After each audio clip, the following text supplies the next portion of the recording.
So in case you've been living under a rock for the past week and somehow haven't heard, the Cliff Notes version is a crazy feminist Australian group has gotten Steam to bow and kowtow to the credit card companies and the financial institutions, causing several games to get banned, removed, censored, things of that nature. However, it goes a bit further than that. In fact, there is a deep dive that needs to be done. I've talked about this on not only a couple of my own streams, but also other individual streams, but it really does deserve its own dedicated video. And while I did put in all the work and the research to make a dedicated video, I found out that Madame Savvy already made one, and frankly, since I am a slop tuber extraordinaire, it's a whole lot easier for me to just use the work of others and add my own witty commentary rather than going through and doing it all myself. So welcome back to Words of Paradise. I'm your host, Leon Idol, and yes, let's take a look at Madame Savvy's video exposing Collective Shout, the group behind Steam censorship, and more. And there is a whole lot more. And I've been saying this since day one, numero uno, that if you think that this is just some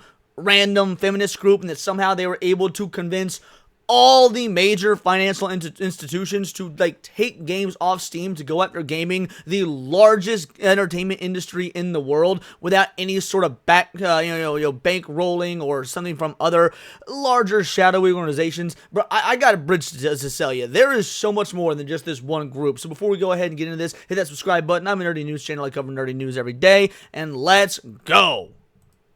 Showing you all their words, their beliefs, and their history. In the last 48 hours, I have been labeled a man by them for daring to speak out. Since that, the only thing about Savvy that's even slightly manly is the fact that she is quite flat-chested. But beyond that, oh, trust me, she woman through and through. And they have done nothing but continue to use harsh language to try to make a point. They deem everyone questioning them porn addicts, pedophiles, or worse, all while presenting all anime as childlike to gear up for their next major crusade. They never once engage with a single woman who speaks out against them and seem to prefer to silence them. We start this with their website, a brief overview. Women silencing other women rather than having a calm, rational discussion and trying to work through things? Color me shocked! See, this is the witty commentary y'all come here for. They claim to be against the sexualization and exploitation of women and girls, but their focus lies in controlling businesses, walking a fine line between attacking women directly while shaming businesses for selling products that women refuse to stop buying. They've taken glory in targeting Grand Theft Auto back in 2015. They targeted Detroit Become Human, Sword Art Online, and other games and anime. But they did a lot more than just that. Halloween costume is a bit... See, and here's the deal, this is a 30-minute video from Savvy, and for those of you that don't know Savvy, she can get quite autistic. Again, it makes our job as slop tubers very easy, but yes, there's so much on the surface that people have seen because of the last couple of days of Collective Shout just taking this target towards Steam. I don't know how many of you are aware of how deep this truly goes, and oddly enough, and I'm not sure if Savvy touches on it because I've not seen this video yet, but how much of this does link back to Australian political movements and political figures. But again, knowing Autism Savvy here, she probably did do the research and got in this video. Too sexy? They want it gone. Wine bar getting a little saucy with an ad? Banned. Bookstore selling raunchy works of fiction, mostly by women for women? Bad. I'm glad that Savvy brings that up, by women for women. Again, this is the same group that's going after anime, and let me tell, I don't know if they know who the vast majority of authors are behind hentai, and frankly, who a lot of the consumers are. I mean, there's a reason that the monster fucker genre, which, yes, is a real thing. I've talked to plenty of authors, and it's real. Who's the largest customer base? Women. This is a fetish that women have. You would think for some sort of female empowerment group, they would want to see women write this smut. I bet they're big OnlyFans supporters. What's the difference? Playboy raising money for breast cancer charities? Hella banned. Bakery using a cheeky slogan that is fun? Oh, this is hell on earth for these people. Lip gloss companies associating with the sensual themes, the devil might as well be gazing right at you. They even present a full-grown woman as a tween or girl instead of the woman that she is in order to shame a clothing company for such imagery. They have a treasure trove of misrepresentations and claims of sending angry emails, but I can't find a single mention of actually helping rape or abuse victims. Who is Melinda Tankard Reese. Before we get into whoever Melinda Tankard Reese is, there's the reason they don't help, rape and abuse victims is because they don't care about this. I don't know anybody, at least anybody who's intelligent and watches channels, like mine, who's under any, sort of delusion that that's what these groups are after. They are not after, they don't want to help people. This isn't to benefit women. This isn't to benefit children.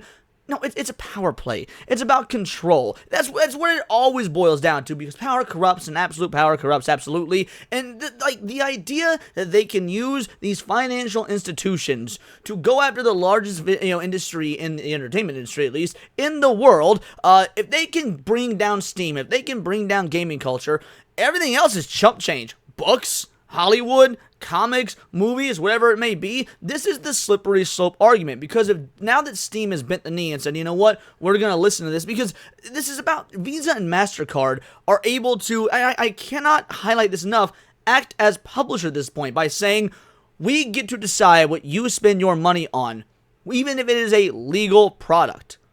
There is no way that just some random feminist group has the power to make Visa and MasterCard listen to them. That's how you know that there's something larger behind this. The founder of Collective Shout. A woman with a journalism degree who somehow ended up as a bioethics advisor for a senator, Melinda is actually hated among feminists because she seems to not understand the word. A misandrist in her presentation and actions, she is both deeply pro-life and pro-woman by claim, however has no issue banning things women actually want and do.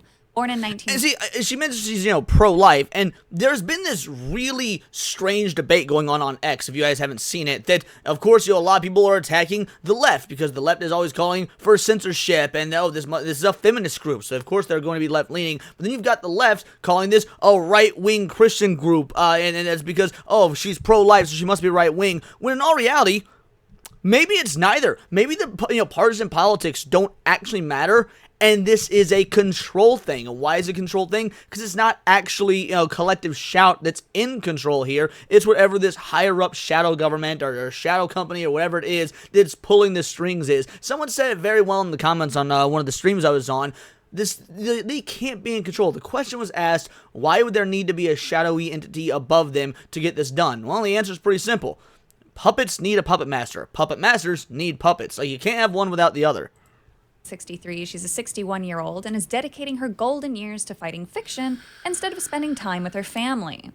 Not even a year after getting hired for some position she isn't qualified for, the senator she worked for was able to pull abortion pills from Australia in developing nations that Australia had its claws in, denying women safe abortion options even in the face of rape or incest. I know I have a lot of pro-life individuals in my audience, and that's fine. By all means, believe whatever you want to believe. However, if your immediate thought when hearing that is based, and you're not concerned about the fact that they are just using this sort of, pro-life, idealism, this sort of pro-life belief to censor and take away and harm the purchasing power of regular, everyday consumers, guys, that's a problem. I don't care whether your beliefs align with mine in one or two other, areas.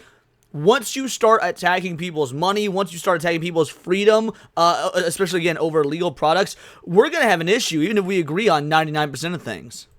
The rest of the world, by comparison, was using these pills.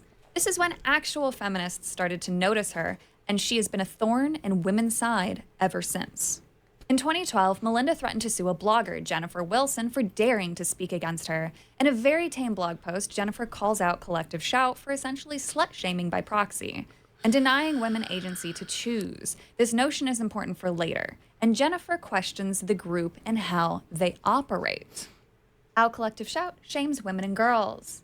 It's with some amusement that I note Melinda Tankard Reese's Collective Shout claims that they are not slut-shaming women and girls who want, buy, and wear clothing that the organization considers sexualizes them. They are not, they claim, targeting women and girls who wear the clothes. Rather, they are attacking the retailers who sell them. I suppose they are slutty retail shamers. And this was back in 2012. That is the end goal here. Again, they've realized, I think the Donald Trump election and the fact that, we've more or less been moving, horseshoe theory is coming true. We might be in the great turning, but the fact of the matter is, if you can't go after the ideal, if the ideology isn't working, then you go for the physical. You go for people's money. This has actually been a game that they've been playing for a long time now. This this is at least 13 years, but again, this actually goes back further, but for 13 years, they're going after the retailers. Why go after the people when you can go after the actual products that the people buy and leave them with no other recourse? Like, if you can't buy the product, well, what are you going to do? You're going to by default just wear the clothes that they want you to wear, or you're going to play the games they want you to play, or see the movies they want you to see. It is soft control at its finest. If they attack retailers who sell the clothes of which they so strongly disapprove, they cannot help but slut-shame the women who freely choose to buy and wear them. They are telling women and girls that the clothes sexualize them, that is, makes them look like tramps and sluts available for male use and abuse. You can't have these clothes, Collective Shout says, because they make you look available, and if you won't stop buying them, we'll stop them from being sold. Believe it or not, no retailer on earth stocks products nobody wants to buy, and hopes to prosper. Clearly, somebody wants the clothing Collective Shout loves to hate. Not everybody shares their aesthetic. Maybe it's a class thing. I notice they aren't going after David Jones and Pumpkin Patch, who service the middle class and peddle a different aesthetic from Target. What's certain is that if someone is trying to prevent stores from stocking the clothes you want because they think it's immoral, you are being judged and shamed for your choices by people who believe they know better than you and how you should look. I've never looked at a young girl and thought, she looks like a tramp, or more formally, she's been sexualized, no matter what the girl is wearing. Well, to be fair, Netflix ended up bringing out that Cuties movie, and a lot of people thought, wow, they're sexualizing these little girls. But this was 2012. I don't think even these feminists here, who do sound somewhat rational in this article, saw what was to come. It's a mystery to me why anyone would choose to first perceive a child in this way and then speak about her in such a pejorative term. Clearly the feminist that wrote this article has not had a lot of interactions with male feminists. I can tell you that. Goes on to write more, but that summarizes it nicely. She then goes on to detail a strange letter sent over by a possible lawyer and the demands. The 17th of January that year. Some thoughts on being threatened with defamation by MTR. Well, here's the thing. I've been challenging MTR for a couple of years on the drum at On the Line Opinion and on my blog. Not once has she debated, denied, argued, or contested the points that I've made about her and the position from which she speaks. TR has a much bigger public platform than I do and far more opportunity to respond to her critics. But rather than engage in any debate at all with me over the last couple of years, she's now chosen to threaten me with a defamation suit. If she proceeds, she will financially ruin me. Demand? Even if the individual writing this article were to win said defamation suit, because as we all know, defamation is very difficult to prove, the court costs alone, just the lengthy process, getting a lawyer is also expensive. Yeah, it does not matter if you win, because at the end you do still lose. I can 100% believe what this individual is saying, and by God, this person, MTR here, has me taking the side of a feminist. Like, if you just said in the year of our Lord 2025 that Leon's on the side of the feminists, I'd have called you shocked, but here we are. That her lawyer, Rick Lucas of Colquhoun Murphy, the firm that successfully sued Bob Elias after his Abbott and Costello book, has insisted I must not publish in another attempt to bully, intimidate, and control me. Mr. Lucas does not want me to reveal to anybody what those demands are. These are what these people do. Again, if they cannot force their idea, or if they cannot, I shouldn't say force, if they cannot have you join their ideology by way of you thinking that you made the decision yourself, then they are going to force it. They're going to force it via legal means. They're going to use lawyers. They're going to use politicians. And more than anything, they are going to use money. The two statements I made that offended Tancred Reese, according to her lawyer's letters, are: 1. I stated she is a Baptist, which he claims in the letter she is not, and 2, that I expressed my opinion that MTR is duplicitous and deceptive about her religion. If I do not retract both those statements, apologize in format MTR's lawyers determines is sufficient for her needs, and pay for all her legal costs, even though there has been no writ served and the matter has not gone anywhere near court, they are still demanding I pay costs she has incurred to date. I will be faced with financial ruin as I defend a defamation suit. Jennifer luckily refuses to bend the knee and refuses to apologize or retract anything. Wow, this one feminist refused to bend the knee and yet all esteem couldn't. For shame. What it did do was start a conversation that led to a collective shouting at Melinda, turning her into a laughingstock. However, there are those that came to her defense in her circle. This article was written in January 25th, 2012. On Sunday, TR was also given a platform by Fairfax to complain about the level of online vilification directed at her since her legal threats to Wilson. That same day, News Limited commenter and avowed Catholic Miranda Devine weighed in to run the same line. TR was a victim of cyberbullies, miserable orcs who lurk in the dark recesses of Twitter and the blogosphere, who had poured calumny on her. Devine's piece was littered with abuse of her own. Leslie Kennold was nastily termed an abortion enthusiast, bringing to mind Sarah Silverman's line, "I want to get an abortion, but my boyfriend and I are having trouble conceiving." This only brings me back to what I've said multiple times, is that the abuse that women face, whether it be in gaming or whether it be the real world, is often from other women. Like, first of all, if you're playing a game and you're going to be, hanging out with the boys, you're going to have to learn to talk trash because that's how the boys do it. But let's be real, the vast majority of the abuse you're going to get if you're a woman from any facet of whatever you're in is other women. Like, so far, we are 7.5 minutes in this video, and there hasn't been one single instance I've found of a man saying this abusive, gross, disgusting shit, which is what they're claiming they want censored. It's been coming. This has been woman-on-woman action, which normally I'm okay with woman-on-woman action, but this one's different. Conservative lawyer Kathy Sherry also joined in, complaining that she had been driven from debate because unaccountable bloggers directed exclusionary vitriol at her. It's a tale as old as time. Then came the funniest post of all. Threatened legal action by the Australian Sex Party because she said that they were associated with pseudo-child pornography. The blogger, whom anti-pornography campaigner Melinda Tankard-Reist has threatened with defamation, has vowed not to apologize. And the Australian Sex Party, a long-term opponent of Miss Tankard-Reist, has now made its own defamation threats. Miss Tankard-Reist's lawyers served Jennifer Wilson, whose blog at the website No Place for Sheep was a letter demanding that Dr. Wilson retract a post that characterized Miss Tankard-Reist as being hypocritical for not disclosing her religious beliefs. Dr. Wilson said the approach was heavy-handed and bullying. Meanwhile, the leader of the Australian Sex Party, Fiona Patten, said Miss Tankard-Reist has made some very horrible untruths about the party, and she has been inspired by the controversy to revisit the issue of legal action. I'm gonna be real. I got no idea what the Australian Sex Party is. Normally, sex party sounds like a cool thing. Here, it sounds kind of lame and gay. But I do like the idea that there's like, you're gonna sue one of our own? All right, our whole ass organization gonna sue you back. Defamation all around. You get a defamation. You get a defamation. You all get a defamation. Like, okay, I'm interested in this little timeline here because while I did go, further back in, my research when I was gonna do, a video on this, I didn't go this far back. So, yeah, this is cool to see. I started in about 2014 with the Grand Theft Auto stuff.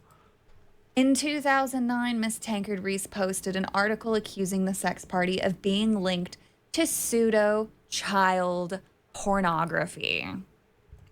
That is a thing. How much you want to bet this pseudo-child pornography, which, by the way, pseudo means fake. So, wait, you're suing somebody for fake? Being linked to fake child pornography? You probably actually mean, like, child pornography adjacent or child pornography-esque. Like, pseudo-child pornography doesn't even work here because by definition what pseudo means. Anyway, point is, what do you want to bet? What they call pseudo-child pornography are video games that have women in skimpy outfits and it turns out the age of the character is 17 years old. Or anime where that's the same thing. Like, that's what they're going to link it to. With this woman. She uses the harshest language possible to look right, as outed here for being praised for using emotionally charged language, not factual. The Sydney Morning Herald released an article with a segment here. It is a message that has attracted a wide range of fans and collaborators, from teenagers to teachers and psychologists such as Steve Biddulph and Michael Cargreg. It is very difficult to debate with her because if you're talking to a mainstream audience, you sound like a boring dick. observes one commentator who is regularly pitted against Tankard Reist.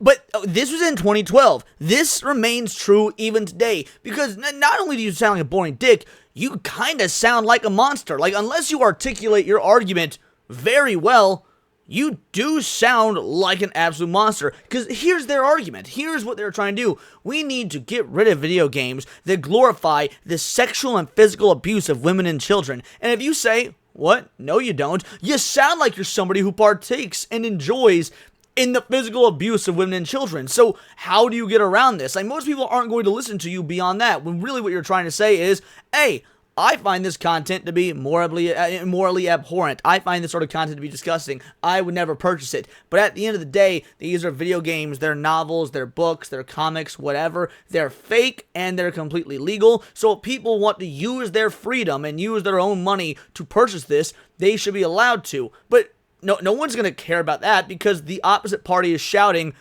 we just want to get rid of the rape. How can you be against getting rid of the rape? It's such an absolutely, like, it's a catch-22 of the highest caliber, because the majority of people, and normally I would say that women think emotionally, but the majority of people are going to think emotionally when it comes to such just outrageous and inflammatory language. She argues anecdotally. She argues emotively. And she is highly effective at it. Woman, She yes. doesn't come with facts. She doesn't come with data. She doesn't come with useful statistics. No, she shouts you down with emotion. That's dangerous. But this woman also only filters who she debates with. She would never have a conversation with someone like me. And we know that because they blocked me. Surely the point of contention when it comes to Melinda is not about God or her as a person, but about her politics, which are socially conservative and stem from an old school desire to protect women and girls from a cruel and sexualized world, as if women are unable to think and act for themselves. But again, I have to stress this. I can't stress enough. This is a front for her beliefs. These are not her actual beliefs. These are not the group's actual beliefs. These aren't even the politicians or the shadowy entity, whether it be a company, a corporation, whatnot. This isn't their beliefs. Of course, the hypocrisy is on its nose here by saying you're a feminist, but then saying we're going to take the agency away from women because you're fragile and can't think for yourselves and can't make the right decisions. Yeah, that obviously undermines the individuality and the intelligence, whether it be emotional, intellectual, of women themselves. But that's not what this has ever been about. That's why this is a power play, and it means it doesn't have to make logical sense. It just needs to be shouted from the rooftops so much that it gets bankrolled and it gets pushed through. Misogynist abuse online and playing the victim. Well, victimhood really is the new black, isn't it? Back in 2012, I suggested at the beginning of the year that we look out for victimhood on the part of right-wing commentators, but it's alarming just how quickly it was served up. Victim-in-chief at the moment is Christian activist, anti-abortion campaigner, and censorship advocate Melinda Tankard Reist. The womenaustralia.info website down at the bottom says there's been some controversy over the extent to which Tankard Reist's claims come from a feminist position of concern for the greater social welfare of women in general. Here's what people don't seem to remember. Because they're talking about, she's far right. Oh, this is the far right victimhood mentality. Oh, she's an anti-abortion advocate. Says, she's pro-censorship. And by all means, these are like right-wing opinions in some regards. They're left-wing opinions in other regards. If you weren't there in a post-Columbine world, if you're a little bit on the younger side, or you weren't, covering or interested in pop culture and video game culture and whatnot, you think that, censorship was a thing of the right in the past and it's a thing of the left now. No, at least when it comes to video games and oddly enough, like music that was considered evil or whatnot, the satanic panic in general, this was a uniparty issue. John McCain, Tipper Gore, doesn't matter if they're Republicans and Democrats, and I'm sure Australia has its own versions of Republicans and Democrats, but the fact of the matter is, this was a uniparty issue. Why is it a uniparty issue? Control. I can only say it so many times. General. Questions center on her work for Senator Herendine, an independent Catholic senator who deals with the Howard government in 1996, heavily restricted the availability of the abortion pill in both Australia and in countries in receipt of Australian aid. Tankard Reist's own deep adherence to her Christian faith has also led to suggestions that her stance against abortion and pornography are driven by conservative morale and religious beliefs rather than a social commitment to ensuring the concerns of women are publicized and improved.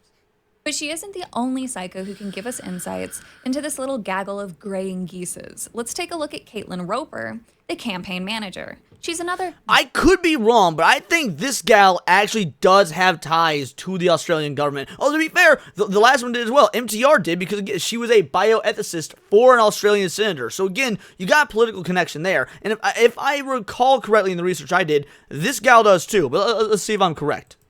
Journalist trying to sell books. I mean censor anime. I mean raise taxes. Protect women.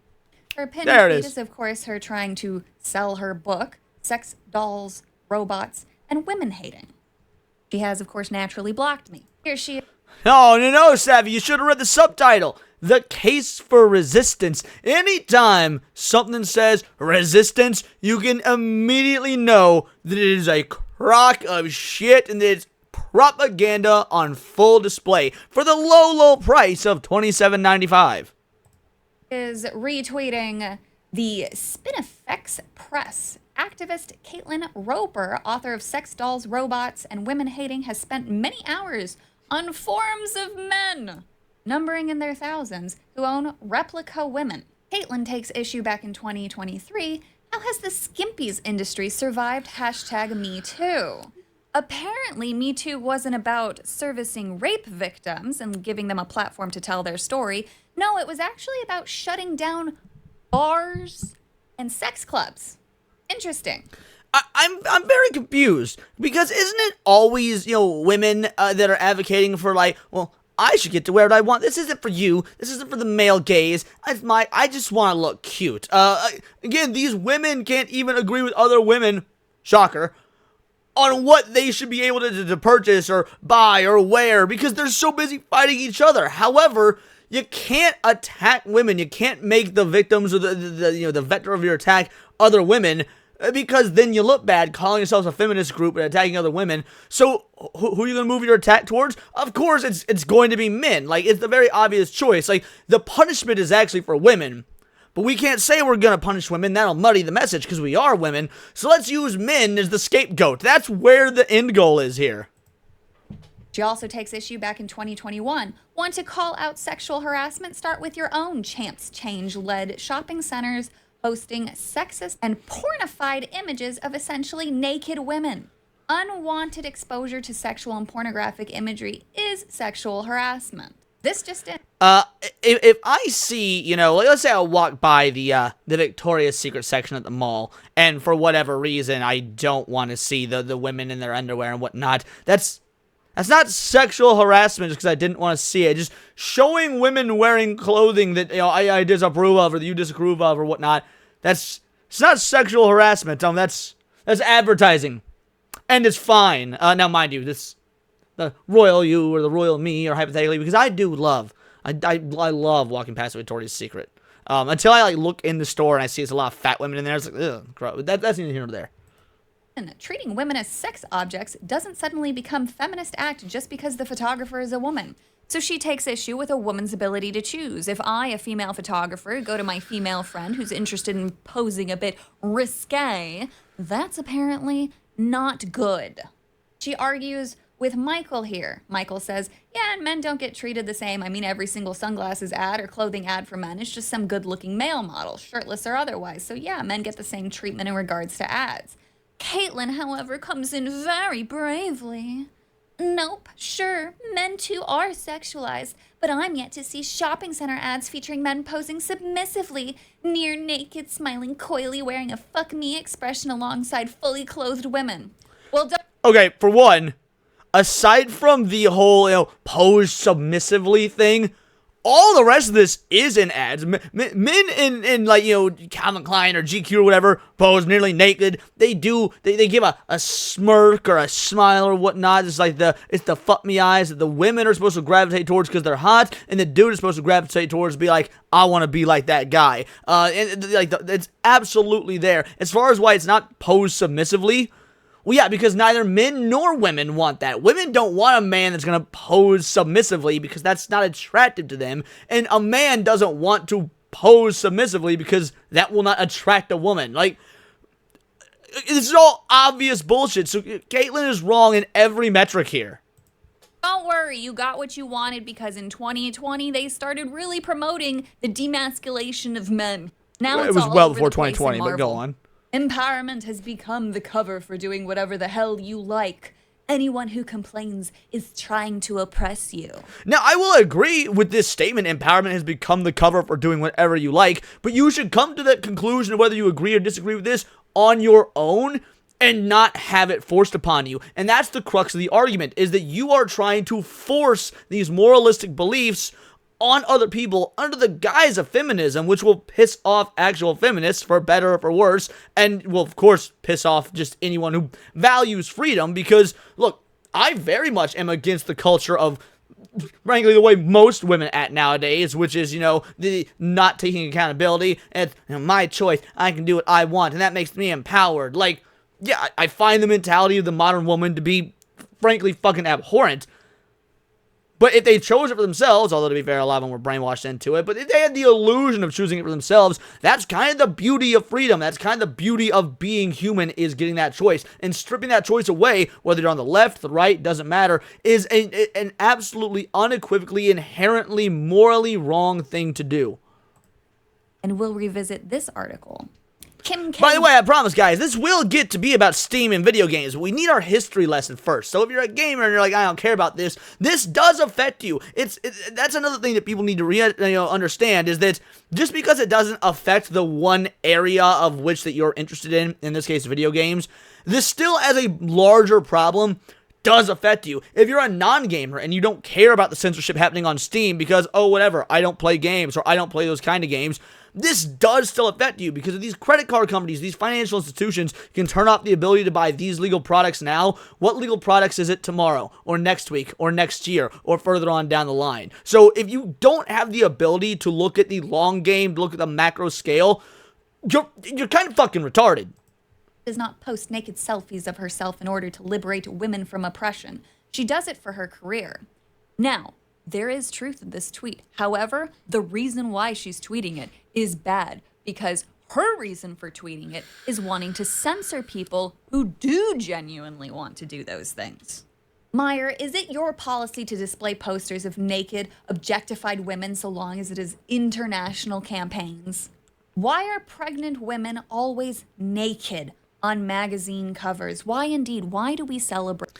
Why are pregnant women always naked? Well, for one, I'm not saying they don't exist, but I can't think of a fully nude pregnant woman on the covers of magazines and whatnot. Now, I've definitely seen tasteful, their top is off and they're covering their breasts, and they'll be wearing jeans and whatnot, because the emphasis is on the baby bump, and it's obviously about the beauty of childbirth, of motherhood, of what humans are capable of. But again, these people know that, but they have to spin this narrative that way they can get, again, say the magic word, class, control. Right, the beauty of a pregnant woman. I wonder, Caitlin. I wonder. Coming back to the Collective Shout podcast called Beyond Patriarchal Sex, and oh wow. Again, let's take a look at this here. What do y'all notice about their subscriber count?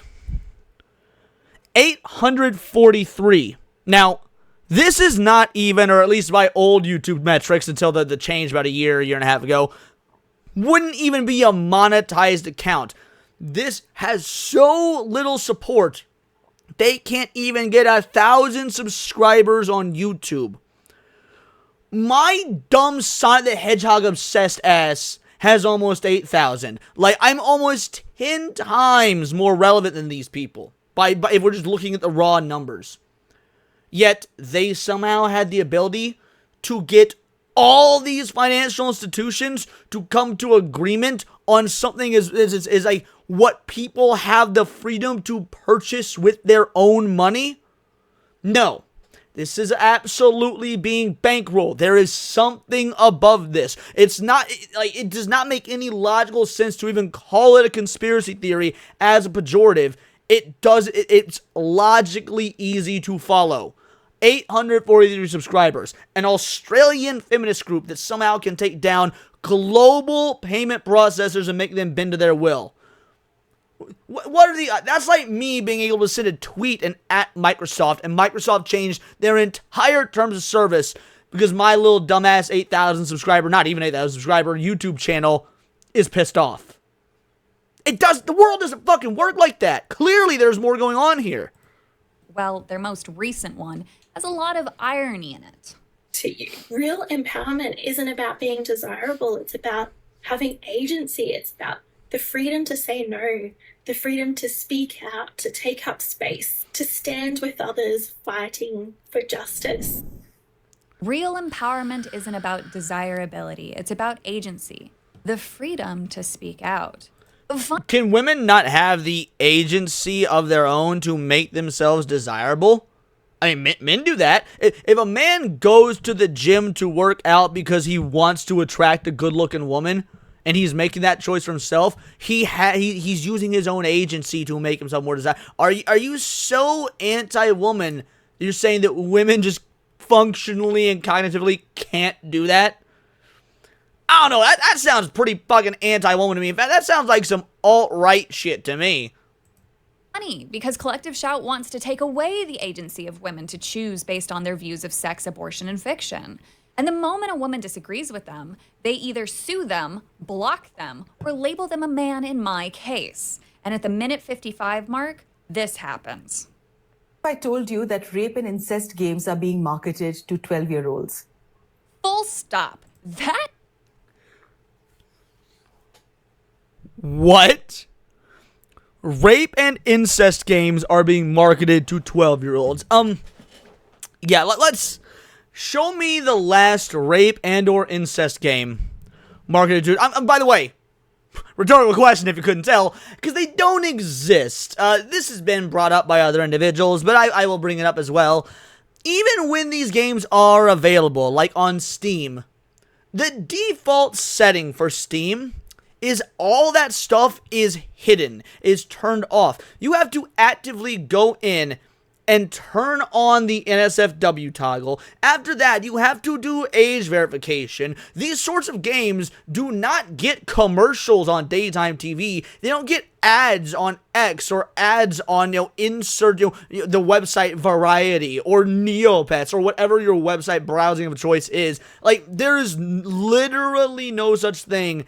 This is a bold-faced, patented lie, but because they want control, they will shout this lie from the rooftops until so many people hear it and it's repeated over and over, it becomes the truth. And we see this tactic all the time. This is literally the Australian feminist version of Operation Mockingbird. Look it up. That is not happening. That is a mischaracterization of the market, ratings, and more. But they knew that. They use harsh language to avoid challenge and then lie about everything after. Countries have rating boards for a reason, and presenting things like this is dangerous because it could be done about anything. This is the slippery slope of misinformation at its finest. Removing adult spaces isn't the answer, which is their goal. By the way, let's take video games out of the equation for a moment. If it's not about video games, you can apply this, like Savvy says, to anything else. Right now, guess what? Rated R movies, you want to go see them? Go see them. However, odds are you're going to have a parent in attendance or be an adult because they don't sell rated R movie tickets to children. So if let's say I was, in fact, this isn't even a hypothetical. This really did happen to me. When I was about 13 years old, I tried to go see a rated R horror movie with Cookies, my roommate.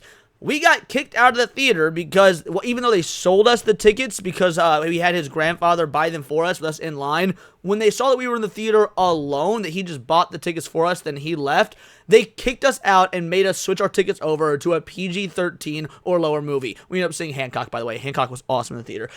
So yeah, like we were actually kicked out because we as children were not allowed to be there without parental guidance, even though a parent bought these, grandparent, by the way, bought these tickets for us. So, rated R movies could now just, by virtue of these guys getting what they want, go the way of the dinosaur. Hey, children can see rated R movies, and we don't want to glorify children seeing violence and sex, so now, rated R movies are gone in general, only PG-13 and onward.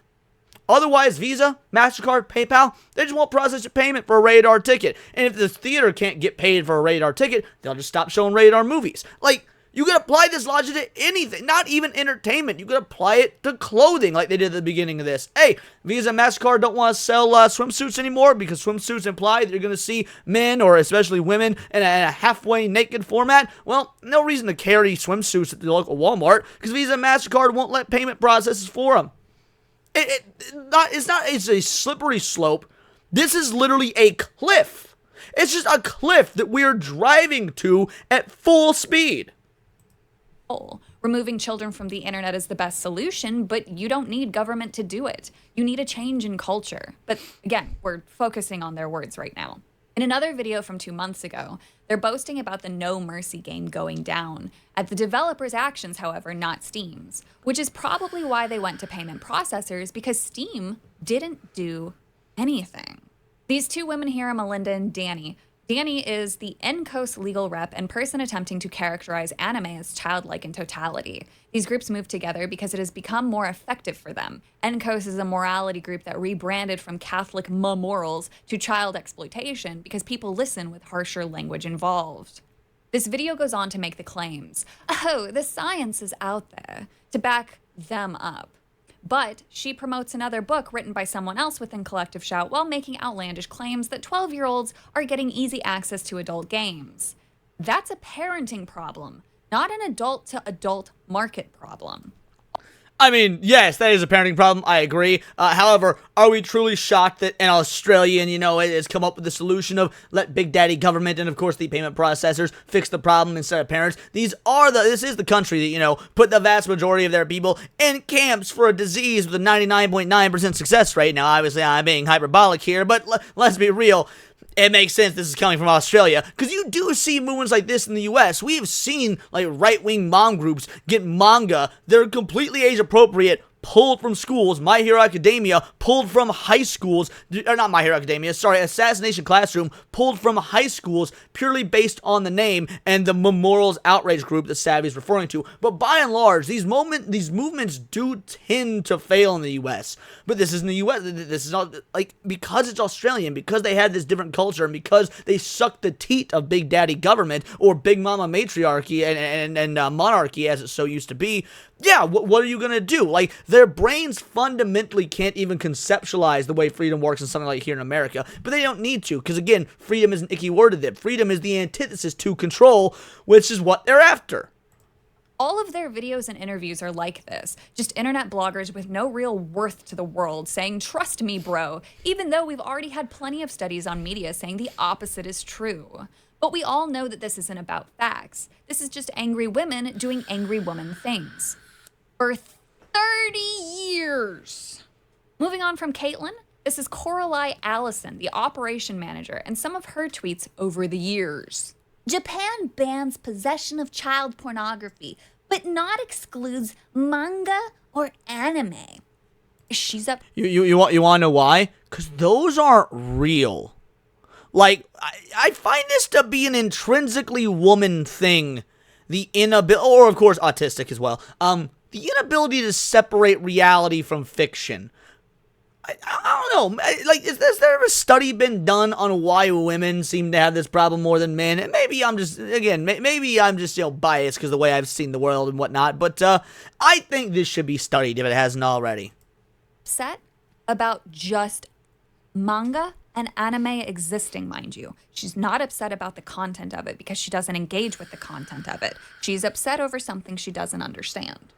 Mirroring the previous woman.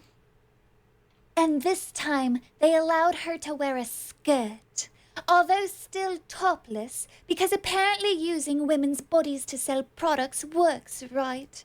Yes, it does. Sex sells. Sex is always sold. Family Guy, 20 years ago, had a joke where Peter invented the wheel, no one would buy it, and then he had, there's a caveman Peter invented the wheel back in caveman days, and no one would buy it, so he had caveman Lois stand, all in the skippy, rags and whatnot, stand next to the wheel, and people started buying the wheel. It is a tale as old as time, both a joke and in truth, that sex sells. Is that unfortunate? Sure, but that's also biology. Looks like they haven't read the research that shows ads with sexual objectification don't actually sell more products. Oops. Yeah, by the way, the research I'm sure was done and funded by other feminist or feminist groups or political organizations that share their that share those sorts of morals and findings and whatnot. I.e., the science is bought and paid for, just like it was with the butter/sugar industry, just like it was for the cigarette industry, just like it was with the most recent COVID-19, sponsored by Pfizer. Like, yeah, obviously, shut the fuck up. Just a bit of sexploitation courtesy of Maya, using a woman's naked body to sell perfume. Let's wrap her in a... By the way, I imagine if they're selling perfume, this is being marketed to other women. Now, what if all the women that I've talked to recently said, let's take movies, for example, video games as well, but let's talk about movies. They are tired of seeing ugly bitches in video games and movies. Why? Because women like looking at beautiful things just like men. Male, female, doesn't matter. Women like looking at beautiful things. This perfume ad is not being marketed towards men because men don't buy perfume unless they're buying perfume, again, for their female counterpart, their wife, their girlfriend, whatever. Maybe if you're a weird brother, you're getting perfume for your sister. Maybe it's a hint saying, yo, honey, you gotta shower more. Jesus Christ, we were on a family road trip, and anyway, the point is, like, this is not the sort of thing a man would find sexy. Like, these are, I'm sure they're well-shot photos and whatnot, and I'm sure maybe makes women want to buy perfume. I don't know. I'm a dude. I don't find this inherently fucking sexy. I find it kind of artsy and pretentious. But this is the shit that women's into. Like, these corporations don't spend millions upon millions, if not billions, on marketing for no fucking reason. As if she's an actual object. Even Air France does it. For only €49, you can book pretty, innocent, seductive, and naked Florence. Think Depends could have gotten the message across without zooming in on a girl's half-naked body. Keep in mind, the target audience for Depends is older women. No girls were involved in this. Objectified, near-naked female bodies with bags for heads. Is she naked holding a blanket? A dress? Who really cares? Her purpose is to act sultry so we can sell more perfume. And no cosmetic counter would be complete without a product endorsing sexual harassment. Send nudes, lip tint with a picture of bare backside. Because that's just what young girls need. A bare back? What? These are all lips. Where do you even see a bare backside? It's so confusing. To send naked selfies. Why are you promoting young girls wearing makeup? Makeup should actually just be an adult woman thing. I digress. And when your marketing department has no creativity, you resort to age-old sexual innuendo. Get naked, get dirty, get rough, get clean. I would love to see how much these bitches' books sold. Like how many copies were printed versus how many sold. I bet it is an embarrassing number. Wow, how original. I'm so inspired to buy this product. Insert massive eye roll. Coles pulls Harper's Bazaar Australia magazine with naked Miranda Kerr on cover. In a rare twist of fate, though, this is, and I do have to give them credit for this, the only group to remain consistent in their hatred of all nudity. Shame the Body Shop Australia uses naked men to sell soap. If your product was any good, you wouldn't need sex to sell it. Again, I just harken back to, I would like to see how well this individual's books sold, because I bet if you use sex to sell your books, you'd have sold a whole lot more. Gasp. I asked the staff at Meijer where a picture of naked women with perfume in a crotch was displayed. You mean the individual at the counter making minimum wage who has never talked to a representative from the actual company in their life, who isn't paid enough to deal with your bullshit? I like how there's no follow-up. Also, none of them have any engagement on any of their tweets, and yet somehow they get companies to listen to them. I think That's my point. No engagement on any of these tweets, yet companies listen to them. Not just any companies. Visa, MasterCard, PayPal, Discover, Amex. Like, we're talking about the largest financial institutions, not just in the US, but in the world. How are you gonna pull that off if you do not have some other sort of backing or influence that is much more powerful than you, but obviously needs to remain, in the shadows? Otherwise, people would freak the fuck out. It's crazy. Let's celebrate women by stripping them naked and make them sit on the floor. Women's cycling team made to look half naked. Stop objectifying and sexualizing women. Council officials voted to remove all billboards and posters that could be seen to contribute to body image issues. My God, she just keeps... Dude, even in the poor quality of the zoom in, I could see your wrinkles and shit. Like, the only body image you should be focusing on is, like, dude, get yourself some cream. The South Korean shit, like, that's some good stuff. That could take care of them crow's feet. Going year after year, so hateful. But this is my personal favorite. At Coralie. I understand why the stalking ads are misogynistic, but what's wrong with showing skin in a non-sexualized way? It's the cumulative total of using naked and or sexualized women's bodies in marketing that is harmful. Interesting. They want Bro, hashtag not buying it. Like, this woman is giving such insane John Delarose vibes. Like, hashtag Gamergate3, hashtag non-binary. Like, I swear to Christ, if John Delarose didn't, beat women, these two would be a match made in heaven. the real law of advertisement and fiction, to be the deciders of what is and isn't okay. Why do they think that they deserve so much power? Why doesn't the Muslim man or the Chinese dictator get to decide? Why should they be elected the moral arbiter? My most holy of late Nan, a pious woman through and through, would tell them that they are being whores for showing any skin. So why are they being listened to over the wisdom of my Nan? But that last tweet, that's But again, they're not being listened to. They are being used and controlled. They are the puppets. Now, oddly enough, these women that want control might not even know that they are the ones being controlled. And wouldn't that be the most beautiful irony? exactly what this is all about. It's the total use of naked bodies in marketing that is harmful. They are against all nudity, which means all movies and games and content with anything spicy they want sanitized. The Witcher, GTA, Mass Effect, all these games with a bit of fan service. All anime, all of TV. However, there's not a peep trying to get payment processors to sever ties with Hollywood, where actual rape and pedophilia run rampant behind the cameras. These are the people that they support, follow, retweet, reference. The first one is the funniest one, retweeting something that sounded good to them, but it comes from someone who may actually have a disdain for women. And These women don't understand that a lot of gamers have a grudge against women and will do some wild shit to get back at them. Exhibit A. I don't play video games, so I'm not an exhibit. they don't retract the tweet. They cannot admit that they are wrong because the moment that they do, well, that's bad for them because what else are they wrong Holy about? shit! Also, they got ratioed. Like, 20 likes. I don't play video games, so I'm not an exhibit. 32 likes. Homie got ratioed.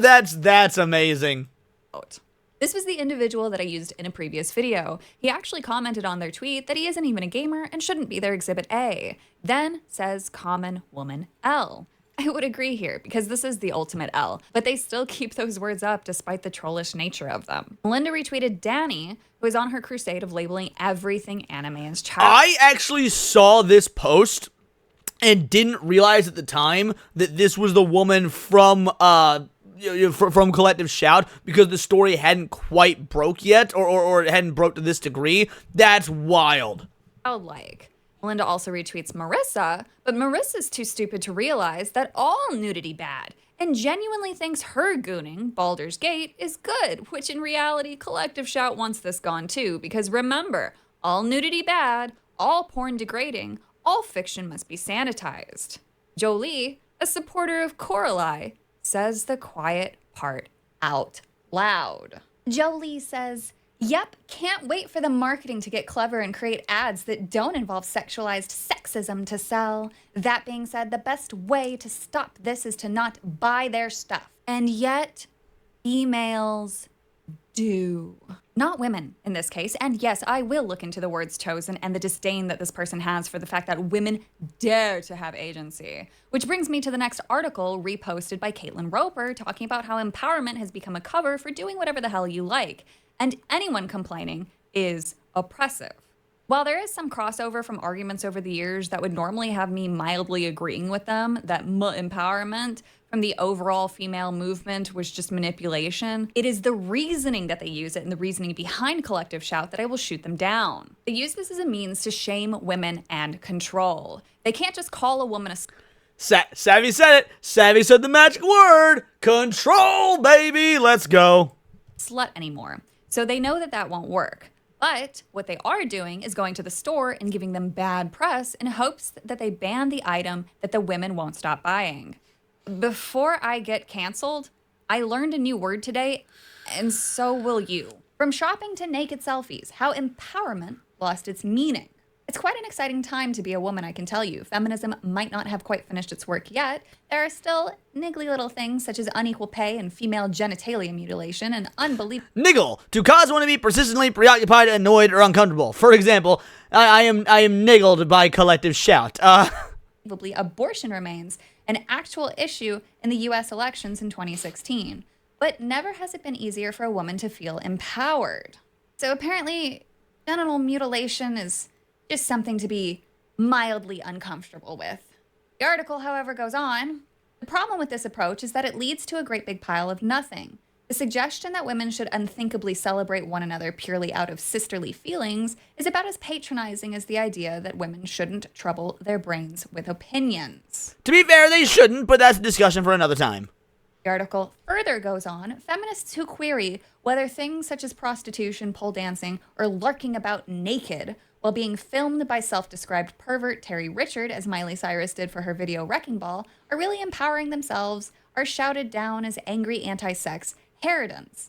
In recent years, there have been feminist revisions of everyone from Margaret Thatcher to Kim Kardashian simply because they want their own self-empowered women, even though both of them explicitly distance themselves from the label in their respective times. Yet when the Kardashian tweeted a topless selfie last month, she claimed that she was empowered by her sexuality and thus, via the media of her iPhone and her breasts, she was striving to encourage the same empowerment for girls and women all over the world.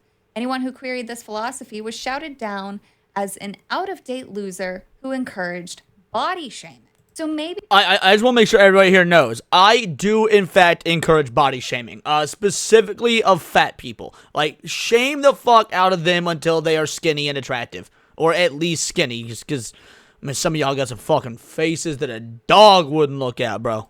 the easiest way to deal with the kinds of arguments raised by choice feminism is to end with the simple truth. While the ability to choose is feminist, that doesn't mean the choice itself is. As Carrie Bradshaw, the icon of self-empowerment, could tell you, do whatever you like, but don't kid yourself that you're doing anything more than pleasing yourself. Buying shoes is not a strike against the patriarchy. Telling other women to shut up online is not a feminist act. Tweeting photos of your boobs is not empowering the world. There's a lot of things I actually agree with in this article, but having collective shout use this as a means of censorship, that's bad. I don't aim to... And that, therein lies the problem. I actually agree with Sevi, and by, extension, with the words being said here, but it's about who is saying them. Like, imagine, you've got, Donald Trump coming out, or what, Donald Trump's a bad example. Let's say we've got Hitler. That's a better example. I like using the Hitler example because, the left does it so much. Let's do it from my, sort of libertarian anarchist perspective. If Hitler came out and started telling everybody that it is important that we get to space, we need to win the space race, I'd be like, well, yeah, he's correct. Like, getting to space is going to be incredibly important for human advancement.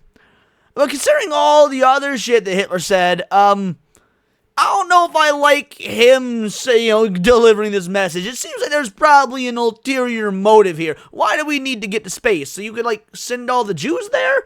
You get what I'm saying? Stop women from taking pictures of themselves. Just merely being informed that the act is not a form of empowerment. You're still showing off boobs.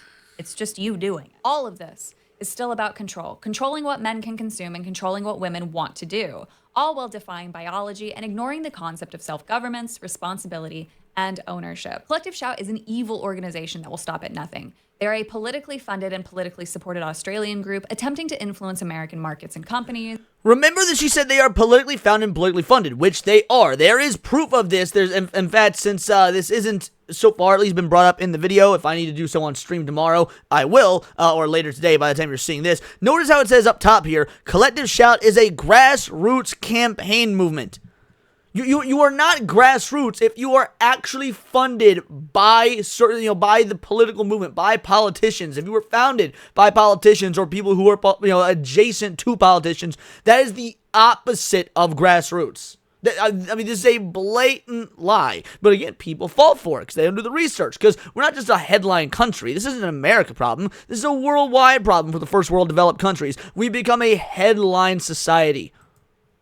And companies across the globe. By going to nervous payment processors, they have now skirted government altogether by taking advantage of the duopoly of Visa and MasterCard, but also PayPal and others. If this is allowed to continue, essentially these women have found a life hack of true power. These companies don't want to make... These women did not find a life hack of true power, because I do not believe for a moment these women are smart enough to find a life hack for true power. Someone controlling them, likely an entity ran by a man, found this life hack, and they're just letting this woman take the credit for it because the power itself is more important than the recognition for getting that power. Risks and have government come down on them. So it's easier for them to just give in, but no more. We cannot let extremists win. This group is not woke. They are not extreme Christians. They don't represent anyone but themselves. Are upset because... And that's what I said. This isn't a left or a right. This is a power thing. This is, if you want to label as anything political, it's uniparty. But even beyond that, this goes beyond the political spectrum. That's the thing about power, is it goes beyond petty concepts such as differing politics. Churches apparently don't do enough and seem to blame unrelated topics on each other instead of just promoting good parenting and accountability. They want to tear down a woman's right to choice in more than just... The hilarious thing about this is that people like Alyssa Mercante, and I hate the fact that I'm bringing her up, we haven't talked about her in ages, but she was supporting this. She was supporting Collective Shout and getting these games removed. So was Anna Valens, that troon, was supporting Collective Shout getting this stuff removed. I could damn guarantee you them not having done the research to find out that these people stand for the exact opposite of everything that they stand for. In a hilarious bit of irony, these two sides should be diametrically opposed. One side is cheering on the other because they're too stupid to do the bare minimum of research. Clothing, but abortion too. Look at this gross framing of this. Using a woman's suffering and worse, based on her bullshit book, tries to claim that the woman tried to hang herself because of the abortion, not because of the rape or whatever else has gone on. Her book argues women who have abortions suffer more. But when she collected testimony, she only sought out pro-life individuals by posting to Right to Life newsletter. Keep this in mind, this woman's work in 1995 and 1996 aided in preventing safe abortion methods for developing areas that Australia had infected. Her other book, Defiant Birth, includes narratives that resist pressures to abort, which she presents as empowering. Remember above where they had someone on their YouTube channel say empowerment is the right to choose? Apparently not, because if you choose abortion, she'll claim that you're suffering grief. They don't want any nudity, not even tastefully done nudity, and will call whatever they want childlike or exploitation to get their way. They will lie, misrepresent, and use harsh language. Countries all over the world have their own laws. And if she wants to make Australia more miserable, she should go about that, and Australians can resist her and lambaste her. But now she is attempting to do so internationally, and I won't stand for it. Yes, they went viral over rape and incest video games, but their true motives expand far beyond that. This group is dangerous, and I thank you for your time listening. I know that this was a mouthful full of information, but it's important that it gets out. These people are sick, and they shouldn't be allowed to get away with this. I mean, I couldn't agree more. That was a brilliant video from Savvy. There's more to be said about the video game oriented aspect of this, and so of course we will probably be doing follow-up videos, additional videos, talks on stream about that angle, because I'm sure that's what most of you guys here in my audience, if you've made it this far, want to hear. You know, you're gamers, you're nerds, you're movie fanatics, so that's what you want to hear about. But this is honestly more important because me and Badger talk about this just with each other all the time. Not even necessarily on streams, though I'm sure we have said on streams, that you can start by telling people, you know, oh, hey, they're removing masculinity. They're giving women the masculine roles. They're trying to change the culture. You can start with the simple stuff, because if you just come out with all this, like, oh, look at the cabal of people in control that are orchestrating all this, you sound like Alex Jones, which is not necessarily a bad thing. I mean, let's be real. How many quarters we had to put in the Alex Jones' right jar? A lot more than many people would have wanted to about 10 years or so ago. But the fact of the matter is, a lot of this stuff has come to fruition. It has turned out to be true. But you can't just lead with that, because it does sound crazy unless you build the bridge, unless you build the context. So yeah, even though I know that you guys were interested in the video game aspect and in the Steam and the payment processors and what this means for the gaming industry or fandoms and entertainment industries as a whole, knowing the history and what this group's true goals and true motives are, and again, being able just to look at the context of, it's just a few women, they've got some political ties, don't even have 1,000 subscribers on YouTube, get no engagement on X, it should go to show that there's clearly something larger at play here. Who, what, why, when, where, we don't know, with the exception of the why, and the why is obvious, and I've said it God knows how many times in this video, the control aspect. But yeah, I really hope you guys stay through this whole thing. We'll be doing more coverage of this as information comes out. If there is any sort of new information, I would like to focus on the video game aspect more. But if you made it this far, truly thank you, and hopefully you understand the gravity of this and why it does matter in the long term. Why it does matter for more than just gaming, for more than just nerd culture. Because again, it's that slippery slope article. You can't just kick back and say, well, this doesn't affect me. Oh, the women's perfume stuff, that doesn't affect me. The women's clothing stuff doesn't affect me. Because it does. Because if these groups, and the groups that obviously control them, whoever they might be, have the power to usurp your ability to spend your money on products, on legal products, freely as you choose, that is the free market. And beyond free market, that is flat out freedom being wiped from not just the American populace, but the world at large, without any government intervention whatsoever. They were able to loophole the government to do what even the governments have failed to do, which is truly strip us of our freedom. And that is a terrifying thought. But we've been going for over an hour now. My videos are normally 10 to 20 minutes. So we're going to wrap it up here. Mad shout out to Madam Savvy. If you haven't liked, subscribed, the whole nine. She's great. I adore her, even if she's a little tiz of me. But these are my opinions. Let me know yours in the comments down below. Or let me know on X. You can find me at Bolt the Word. And please do subscribe. I'm a nerdy news channel. I cover nerdy news every day. Not usually about topics like this, and certainly not such a long-winded format, but usually anime, movies, music, Magic the Gathering, you name it. Check me out on Instagram at wordsparadise_Leon and become a member. For $4.99 a month, you can join the Discord, choose the articles we go over on a day-to-day basis, choose the videos we react to on the Friday night live streams, and of course, get involved with over 200 now vital idols. We're a bright, beautiful, glowing, vibrant community that I cannot wait to go even further, because we do care about diversity. But only one kind of diversity of thought. If that's interesting to you, join the Discord, hit subscribe. Until next time, it's all here in the Nerdosphere. This has been Words of Paradise.